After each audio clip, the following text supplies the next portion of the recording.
सर्व यूट्यूब मित्रमंडळींना माझा नमस्कार। या यूट्यूब चॅनलच्या माध्यमातून आज सुंदरसा व्हिडिओ तुमच्यापर्यंत पोहोचवण्याचा प्रयत्न करतोय आणि खूप सुंदर असा विषय आहे। भारतीय ध्वज संहितेची काही वैशिष्ट्ये आपण या व्हिडिओच्या माध्यमातून बघणार आहोत। तर त्यामध्ये असलेलं पहिलं वैशिष्ट्य आहे, तिरंग्याला कोणत्याही व्यक्ती किंवा वस्तूद्वारे सलामी दिली जाऊ शकत नाही किंवा त्याचा व्यावसायिक हेतूसाठी वापर केला जाऊ शकत नाही। दुसरं वैशिष्ट्य आहे, ध्वजाचा वापर फेस्टून म्हणून किंवा कोणतीही वस्तू सजवण्यासाठी करू नये।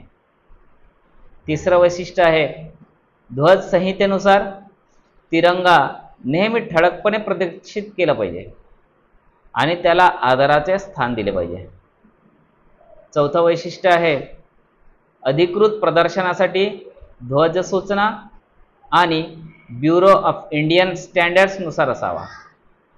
पाचवं वैशिष्ट्य आहे, खराब झालेला तिरंगा खाजगीरित्या जाळण्यात यावा किंवा त्याच्या प्रतिष्ठेनुसार तो नष्ट करावा।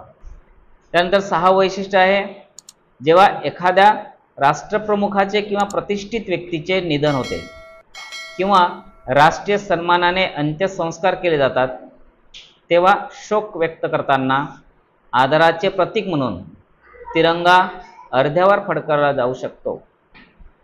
पूर्वीच्या भारतीय ध्वज संहितेनुसार मशीन बनवलेल्या किंवा पॉलिस्टर ध्वजांना परवानगी नव्हती।